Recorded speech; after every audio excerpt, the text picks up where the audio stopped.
I just drove 400 miles to sleep in the back of my truck, just so I could spend half a day at the beach with my 3-year-old daughter. The catch? I had to spend every minute of it with the woman that I left a year ago, without any alcohol or drugs. My ego wanted to fight, my old patterns told me to run, but I stayed on the sand, and it was wonderful. If you want to know what the real, raw price of admission looks like for a sober dad rebuilding his life from scratch, let's talk. Hi, my name is John. I'm an alcoholic and a dad going through a divorce. And fish out of water, pickle out of water today. We're excited. I'm in the truck. I'm driving down to go see Maren. I get to spend the day at the beach with her. I'm just so excited.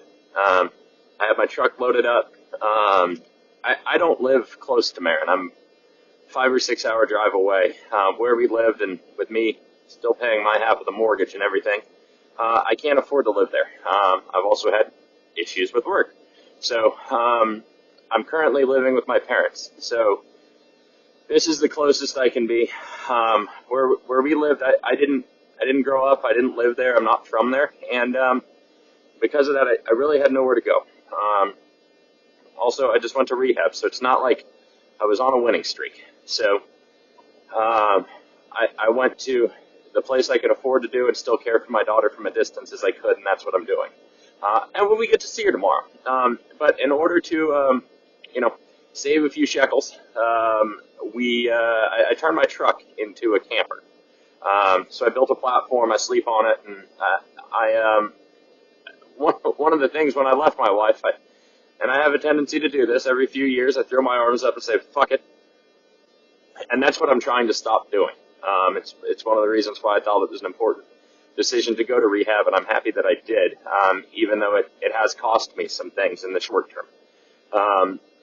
And I wanted to solve that problem. And, when I throw up my hands and say, fuck it, I usually go and do some of the same things. It's not always drinking. Sometimes I go hunting. Sometimes I go fishing. Sometimes I go golfing. I do things that I enjoy. And I've realized, and through a lot of therapy and whatnot, that I have a tendency to get into codependent relationships, and I'm a people pleaser, and I do all this shit to make people happy that eventually I kind of start to lose myself. And one of my favorite sayings is that, the beatings will continue until morale improves. And, my morale doesn't improve. It just gets worse and worse, and I channel things further and further away from true emotion, and then I explode. And sometimes it's a hunting trip, and I come back, and sometimes I throw my shit in the truck, and I get a divorce. This was the get a divorce time. I'm listening to the Joe and Charlie tapes right now from Alcoholics Anonymous. They do a big book reading in the Everything AA app. Take a look. It's funny. I've been listening to it through my entire kind of road trip up north. But one of the things they're talking about right now is, it doesn't matter if you're a high bottom drunk or a low bottom drunk. And a high bottom drunk they describe as, I still have a job, I still have a car, I'm still married. A high bottom drunk or addict is who I was a decade ago. I went into rehab for opiates. I was about to be kicked out of my house. I was about to lose my relationship. People say they get into AA, from a nudge from the judge or a knife from the wife. I had a knife from what was my girlfriend at the time. This is a different woman that I'm with now.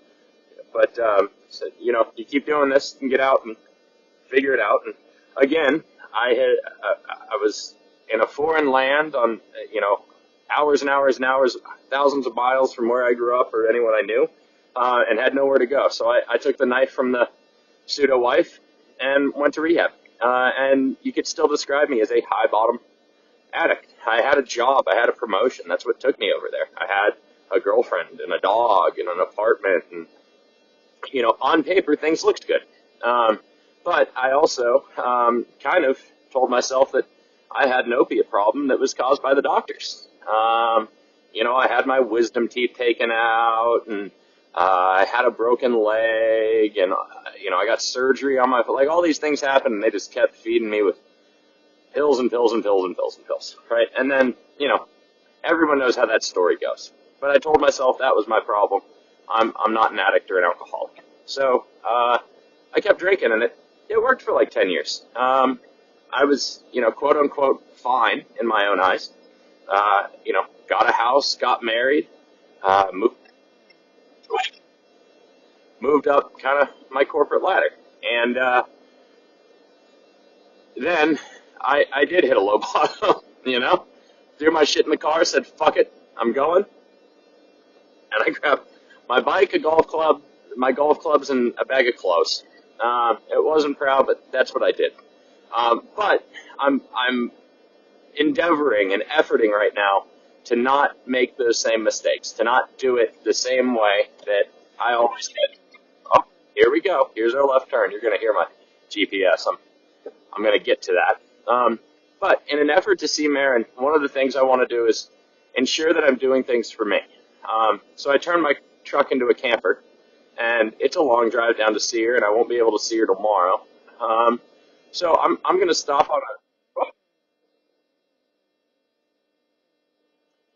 So I'm going to stop, hike a piece of the Appalachian Trail, do some fishing, and then go camp closer to Maren so it's easier for me to see her tomorrow. If I've got time this evening, I'm going to hit a meeting, or I'm going to hit a meeting tomorrow morning. There's one at very early, right by where I used to live, and I'm excited. My truck's loaded up and we're ready to go. So this is me endeavoring to do what I need to do to be with Maren, to be the best father that I can right now with the cards that I dealt myself, and also ensure that I keep doing things that I enjoy. And it's a sad feeling because I'm not with my daughter. I don't get to see her. I don't get to sleep with her. There's something comforting about being in the same house as your child that you just don't have anymore. And I won't have that anymore for some time. At least not a house I own. And that's the reality that I have to get used to. But how can I ensure that instead of that being a sad reality, like it was last year when I was doing the same thing but not doing anything to keep my spirits up, how can I endeavor to do God's will, right? Do what He meant me to do, which I like to be outside. I help other people when I'm outside. I'm a good person when I'm outside. So we're gonna go hike a piece of the Appalachian Trail. We're gonna go fishing.